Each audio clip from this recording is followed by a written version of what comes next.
សួស្តីបងប្អូនអ្នកគ្នាថ្ងៃនេះមកចកាទៀតហើយម៉ាក់ខ្ញុំបេះពោតបារាំងម៉ែក្នុងបងប្អូនផ្លែច្រើនណាស់ឡើងធំអស់ហើយយើងបេះអត់តាន់ម៉ាក់ខ្ញុំពងបេះ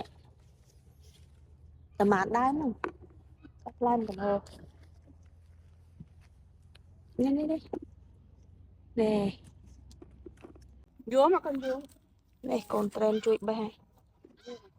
យកមកកូននេះមកនិយាយបេះដាក់យកមកមកនិយាយបេះដាក់បេះយកណាខ្ចីទៅអត់បេះអត់តាន់នេះធំអស់ហើយទុកទុំហ្មង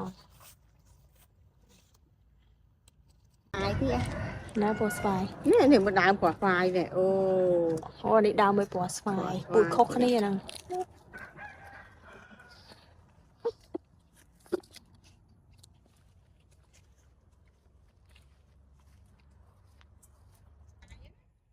អស់ហើយបងប្អូនមានតែប្រហែលដើមនេះម៉ាក់បេះបានប៉ុន្មាននេះ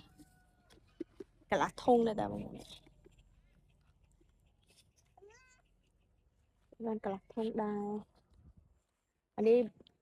បើសិនជាយើងញ៉ាំនំបញ្ចុកសជ្រលក់ប្រហុកឬក៏បើសិនជាញ៉ាំអត់តាន់គឺយើងអាចចិត្តដាក់ទឹកណាបងប្អូនដាក់ទឹកទៅទុកខ្លះសេទៅយើងញ៉ាំទៅសុខភាពល្អគឺធ្វើឲ្យសុខភាពយើងល្អអញ្ចឹងណា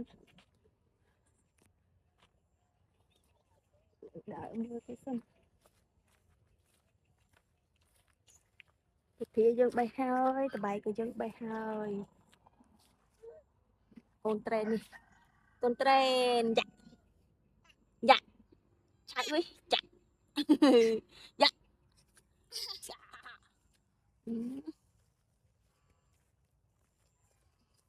គេដាក់ចាគេហៅដល់ទៅទៀតហើយនោះ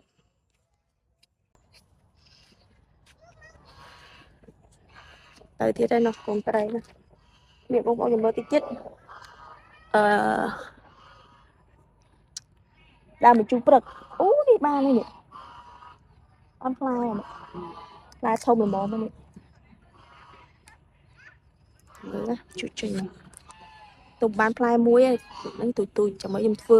រៀនធ្វើទឹកបញ្ជូរព្រឹកណាបងប្អូន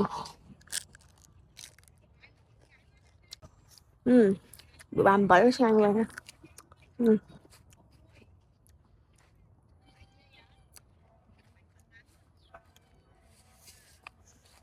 នេះគឺមកបេះក្រូចនេះក្រូចធម្មជាតិហ្មងបងប្អូនធំល្អឡើងឈ្ងុយ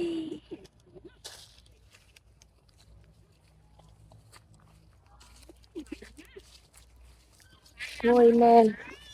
អានេះប៉ាខ្ញុំប៉ាម៉ាក់ខ្ញុំនេះប៉ាអូនមកហ៎ប៉ាស្ពៃក្តោបស្ពៃក្តោបមើលស្ពៃក្តោបធម្មជាតិពិតនេះតកៅស៊ីអស់ហើយបងប្អូនពិតហ្មងនេះហើយប៉ាញ៉ាំអត់ប៉ាអើយនេះ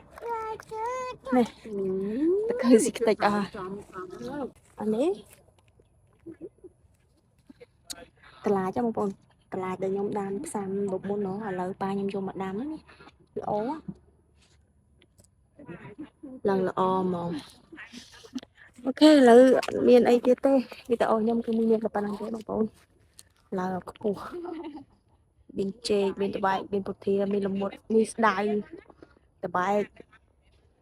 អូខេបងប្អូនវីដេអូខ្ញុំមានតែប៉ុណ្្នឹងចាំជួបគ្នានៅវីដេអូទៀតបាយបាយ